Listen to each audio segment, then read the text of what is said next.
There are no roads to Echo Bay. There are no roads in Echo Bay. In fact, there's not much of anything in Echo Bay. We don't have any electricity except what we generate for ourselves. We don't have any malls. We don't have any telephones. We don't have a television signal. They do have a school for now. Got your lunch? Alexandra Morton's 6-year-old daughter Cleo is one of 5 full-time students. It's been very vulnerable. We've gone quite a few years where we find out on the 30th of September whether the school's going to remain open, and then again just before Christmas whether the school's going to remain open. It's very tense. That's no problem. Hi, Rena. What about Hi, Alex. Morning, Cleo. I just saw that Anna doesn't have gum boots, so I stopped by and told Rena Sweeney has taught here for 3 years. For local parents, that's the good news. Some teachers don't last a year. The bad news is she's single, with no kids.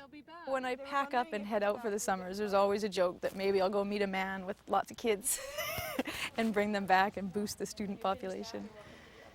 Just a little pressure. Hey, where would we find information on these animals? In books. It's humor with an edge, because in Echo Bay there's a powerful link between the school and the salmon and survival itself.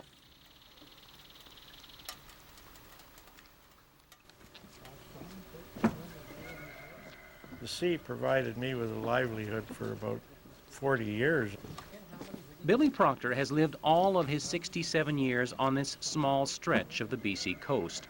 Who better than to set up a museum for summer tourists? 1,500 last summer, 1,300 the year before.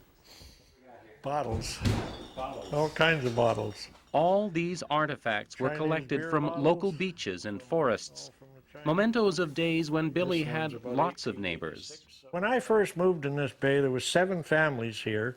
There was 6 in Echo Bay, and there was 32 kids going to school when my kids started to go to school. That's a bear spear, the big one. Billy fields a lot of questions about this These stuff. are all pretty well fish hooks. They're called toggle hooks. Only one defies an answer. Quite a few people ask me that question, how often I go out into the real world. I really don't know how to answer it because, like I told you before, I don't spend much time out in what they call the real world, but I always thought that I was in the real world.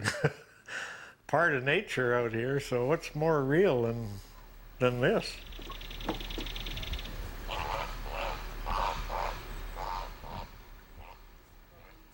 Let's see, here's one.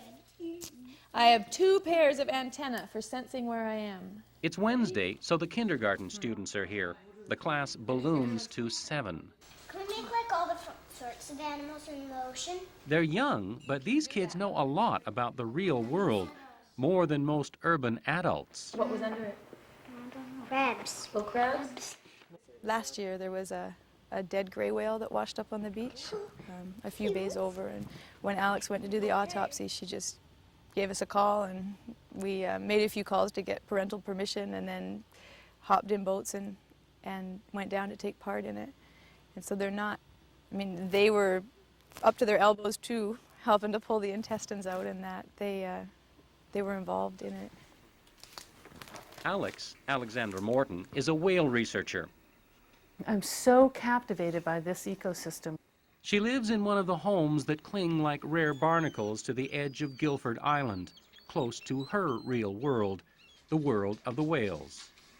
We all live in physical contact with the water. Your day is not so much designated by what time it is, but what tide it is. Low tide is when you can go clam digging, and a lot of the food for people like myself, we live entirely off the sea. Sea cucumbers, sea urchins, clams, different species of fish.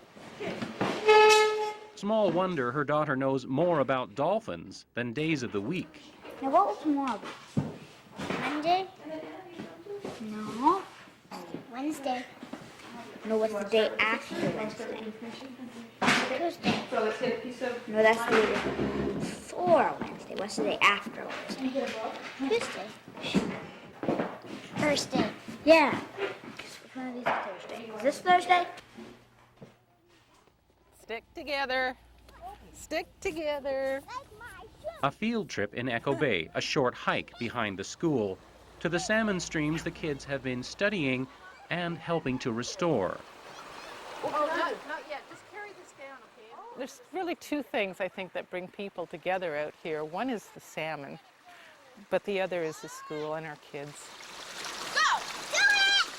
It's been a struggle, though, on both levels, really. Come on! No, yeah! Kate Pinsino helps students measure what the change in seasons has done to the creek. 50! 50! All right. She and her partner moved to Echo Bay 9 years ago. And the school was a big part of why we came here, partly because the school was at risk that year. They had told them, that's it, we're shutting her down. And then we showed up, and I had 3 kids with me at the time, so it was really, people were celebrating when we arrived. It was, yay, we've got kids now. But there was no letting us leave after that. Not that she'd want to go.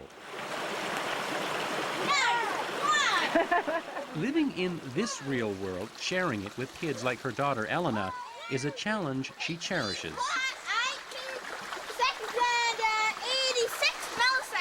What you have in common, all of us, is that love of being out here, and that there is a strong want to make things better, to help nature heal up and get back to the way it was and was intended to be.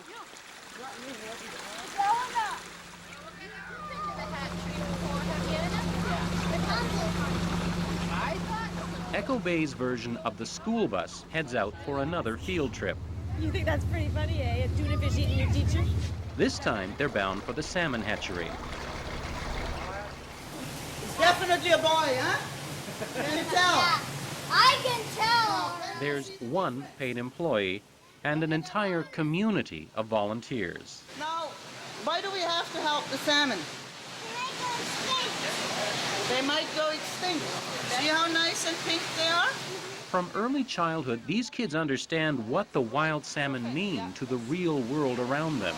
Cleo? When they die, they're good for trees and animals. Yes, that's right, because it's all connected. You guys know that. It's a great thing for helping to hold the community together. When we started out, there was only about 30 fish in the river, and we've had runs of up to 7,000 come back. What kind of fish are these ones? Coho! They've restored 17 dead streams, have their eyes on a dozen more. They understand what it means to be a species at risk. This is the last of all the communities that were along the south central coast. We are the last non-native community still there, and we're down to less than 30 people, and that's within a whole mile radius of Echo Bay. There's not much left. I kind of see myself and the people out here as sort of what's left of the wild human, because we're thinking for ourselves, we're eating wild food, we are on rhythms that are planetary, not schedules. We're a vanishing breed. No doubt about it. It's been a very rainy month. Under that torrent, salmon are bulling their way upstream, and Billy Proctor wants a few more for the hatchery. As soon as your feet touch the water, they can smell you, I think. Not your typical volunteer work for a senior citizen. It's a little bit crazy, I guess. I love fish, and I have a real feeling for fishing. I've been doing things like that all my life anyway. I get more scared out in the traffic than I do down there. Out in the real world. That real world, yeah. What really scares Billy is the thought of his real world abandoned. My feeling is, like, especially us tuned into the fish in this community the way we are, we're just like the canary in the gold mine. If there's nobody out here checking on things in another 25 years, say, well, what's going to happen? Don't ever think that living out here is easy. You got to fix this and fix that, and you're worried about the weather sometimes. And It's not an easy environment. That's why most people, when they get my age, they move the heck out, so they gotta... But I'm not leaving here till they pack me out. Still, he knows others will continue the exodus. No one is surprised when Rena Sweeney applies for another job somewhere else. I feel a lot of guilt that I'm sort of abandoning them. It's very hard to leave them after having spent so much time with these kids. It's a family. Well, we just got the news that the fishery center will not be getting any more money.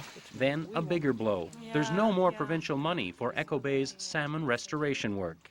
So do you figure we're done for? Well, if we can't get another funding source. I guess before we give up, we have to get more creative. Yeah, we got There's not much of anything in Echo Bay. Just a handful of people deeply committed, deeply connected to their real world, and wondering how much longer it can last.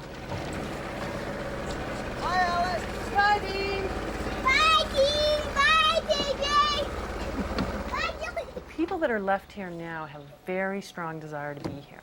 There's nobody that just ends up in Echo Bay. You don't end up there. You're like a salmon going up the stream. You really have to fight to be there and to hold ground here.